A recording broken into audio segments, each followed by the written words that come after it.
Okay, so ఇక్కడ ఉలవకట్టుకు కావాల్సిన పదార్థాలన్నీ ఇక్కడ సిద్ధంగా ఉన్నాయి. ప్రాసెస్ స్టార్ట్ చేసేసుకుందాం. ఓకే,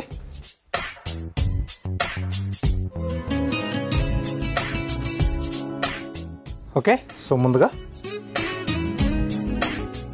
సరిపడా ఆయిల్,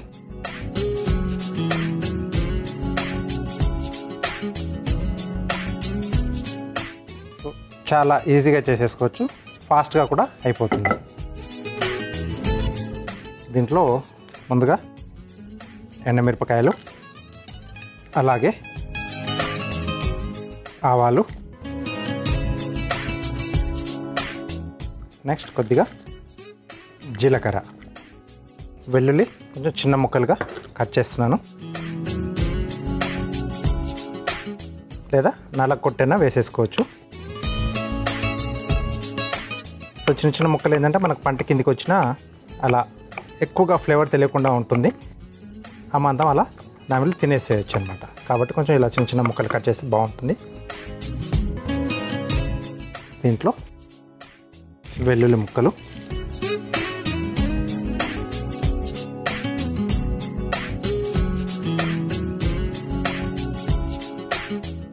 ఓకే సో ఇవి కొంచెం వేగిన తర్వాత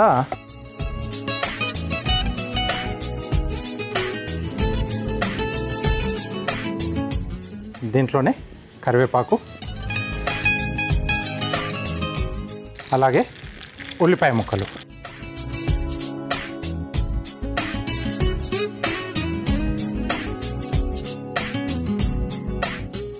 ఇవి కొంచెం అంటే మనకు ఆ ఉల్లిపాయలు పచ్చివాసన పోయేంత వరకు వేగితే సరిపోతుంది.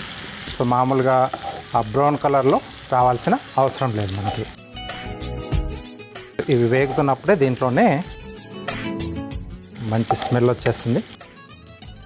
ఇంగువ కూడా కావాలనుకుంటే పోపులో యాడ్ చేసుకోవచ్చు, అది చాయిస్, ఉంటే బాగుంటుంది. నెక్స్ట్ దీంట్లో పసుపు, అలాగే సరిపడా కారం, స్పైసీగా కావాలంటే చేసుకోవచ్చు, చాలా బాగుంటుంది.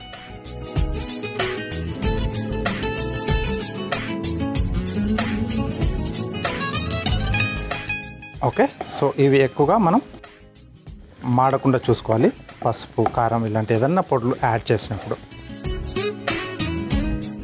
నెక్స్ట్ వెంటనే దీంట్లో సో కంపల్సరీ కొంచెం దీంట్లో పులుపు యాడ్ కావాలి, చింతపండు గుజ్జు.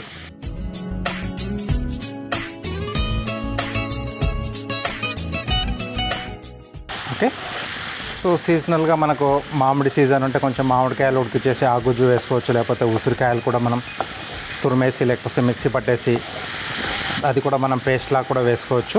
సో పులుపు మన చాయిస్. సో కొద్దిమందికి హెల్త్ పరంగా కూడా కొంచెం చింతపండు తినొద్దు అనుకునే వాళ్ళు సో మామిడికాయతో తయారు చేసుకోవచ్చు, లేకపోతే ఉసిరికాయతో తయారు చేసుకోవచ్చు ఇలాంటి కట్టు. సో ఆప్షన్స్ చాలా ఉన్నాయి మనకి వంటల్లో చేసుకునేప్పుడు. ఒక పదార్థానికి బదులుగా ఇంకొక పదార్థాలు కూడా మనం యాడ్ చేసుకొని చేసుకోవచ్చు. సో కొంచెం రుచిలో కొంచెం ఆ వేరియేషన్ అనేది ఉంటుంది, తేడా అనేది. బట్ ఆ డిష్ తిన్నామనే సాటిస్ఫాక్షన్ కూడా మిగులుతుంది మనకి. ఓకే చింతపండు గుజ్జు కొంచెం మనకు మగ్గిన తర్వాత దీంట్లోనే సో ఉలవలు ఉడికించగా వచ్చిన వాటర్,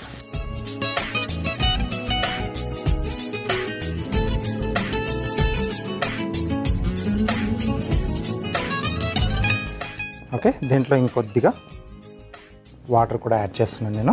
సో కొంచెం పలచగా కూడా చేసుకోవచ్చు, టేస్ట్లో ఏమాత్రం ప్రాబ్లం ఏం రాదు మనకి. ఓకే అలాగే దీంట్లో ఇప్పుడు సరిపడా ఉప్పు. సో కొంతమంది దీన్ని ఇంకొక రకంగా కూడా చేసుకుంటారు, అంటే ఉలువలు మనం ఉడికించుకోకుండా ఉలువల్ని కొంచెం దూరగా వేయించేసి మిక్సీ ఆడిచ్చేసి దాన్ని పిండిలా రెడీ చేసుకోవాలి. సో ఆ పిండిని కొంచెం నీళ్ళలో కలిపేసి పోపు అంతా అయిన తర్వాత వాటర్ వేసేసి దాంట్లో యాడ్ చేసుకోవచ్చు. ఓకే సో ఉప్పు, అలాగే దీంట్లో కొంచెం ఫ్లేవర్ కొరకు ధనియాల పొడి వాడుతున్నాను, కావాల్సిన జీలకర్ర పొడి కూడా వేసుకోవచ్చు. 2 కలిపి కూడా చేసుకోవచ్చు, ధనియాల పొడి జీలకర్ర పొడి కూడా. అలాగే టొమాటో ముక్కలు,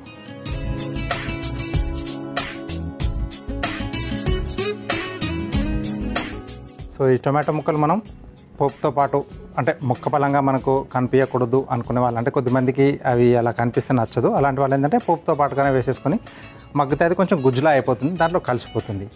లేదు అనుకుంటే కొంచెం ఇలా మనం స్టాక్ వేసిన తర్వాత వాటర్ వేసి మరిగేటప్పుడు వేసుకుంటే కొంచెం ఆ ముక్క అలాగే కనిపిస్తూ ఉంటుంది.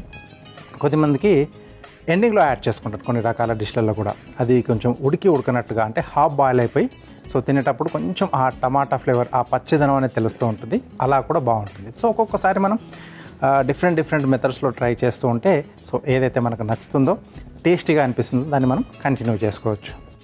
నెక్స్ట్ దీంట్లో కొంచెం కొత్తిమీర యాడ్ చేస్తున్నాను, మంచి స్మెల్ వస్తుంది. సో అన్నీ కూడా బాగా కలిసిపోయాయి దీంట్లో. చెప్పాను కదా ఇందాక, మనకు కావాలనుకుంటే జీలకర్ర పొడి, అంటే అది కూడా ఏంటంటే కొంచెం దూరగా వేయించి వేసుకుంటే, ఏదైనా కానీ మసాలా దినుసులు మనం ఇంట్లో చాలామంది కూడా పొడులు చేసుకునేటప్పుడు ఏంటంటే మార్కెట్ నుంచి తెచ్చుకున్న తర్వాత వాటిని ఆ పలంగా మిక్సీ పట్టేసి పొడి చేస్తూ ఉంటారు. అలా కాకుండా కొంచెం వేయించుకోవాలి. ఫస్ట్ ఏంటంటే కొంచెం ఎండలో పెట్టేసుకుంటే కొంచెం దాంట్లో ఉండే మాయిశ్చర్ అనేది వెళ్ళిపోతుంది. ఆ తర్వాత ప్యాన్లో వేసేసి కొంచెం దూరగా వేయించుకోవాలి. సో స్మెల్ తెలుస్తూ ఉంటుంది అనమాట. ఎంత స్లో ఫ్లేమ్లో చేసుకుంటే అంత బాగా లోపల వరకు బాగా అది మగ్గుతుంది, సో బాగా వేగుతుంది. ఆ తర్వాత మనం కొంచెం చల్లారిన తర్వాత మిక్సీ పట్టేసుకుంటే మీకు అది గట్టిపడుతుంది అనమాట, దాంట్లో తేమ ఏముండదు, మంచి పొడి అవుతుంది. తర్వాత దాంతోపాటుగానే మంచి రుచి కూడా యాడ్ అవుతుంది అనమాట. ఓకే, సో మన ఉలవకట్టు రెడీ అయిపోయింది. సో ఆల్మోస్ట్ మనకి సో ఇంకా దీంతో పాటుగా కొంచెం వేడిగా అన్నం వండేసుకొని దాంట్లో కొంచెం నెయ్యి వేసుకొని ఈ ఉలవకట్టు సైడ్లో ఏమన్నా అప్పడాలు పెట్టుకొని తింటే సూపర్గా ఉంటుంది.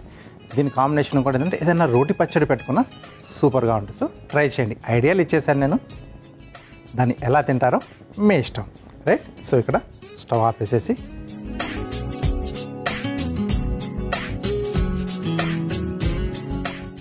బౌల్లోకి తీసేసుకున్నాం.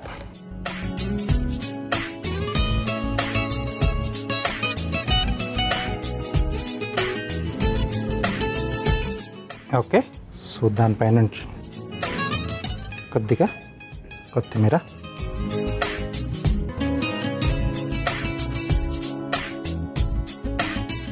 సో గుమగుమలాడిపోతుంది స్మెల్ అయితే.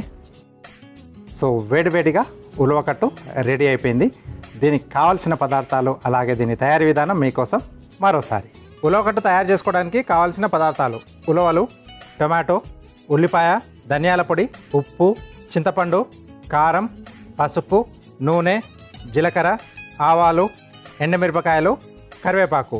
ఉలవకట్టు తయారు చేసుకునే విధానం: ముందుగా స్టవ్ ఆన్ చేసి ప్యాన్లో నూనె పోసి వేడయ్యాక అందులో ఎండుమిర్చి, ఆవాలు, జీలకర్ర, వెల్లుల్లి తరుగు, కరివేపాకు, ఉల్లిపాయ ముక్కలు వేసి వేయించుకోవాలి.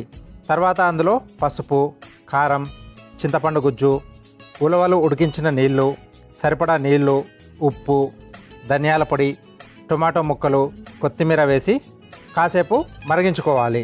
ఆపై సర్వింగ్ బౌల్లోకి తీసుకొని పైనుండి కొత్తిమీర వేసి సర్వ్ చేసుకుంటే ఉలవకట్టు రెడీ.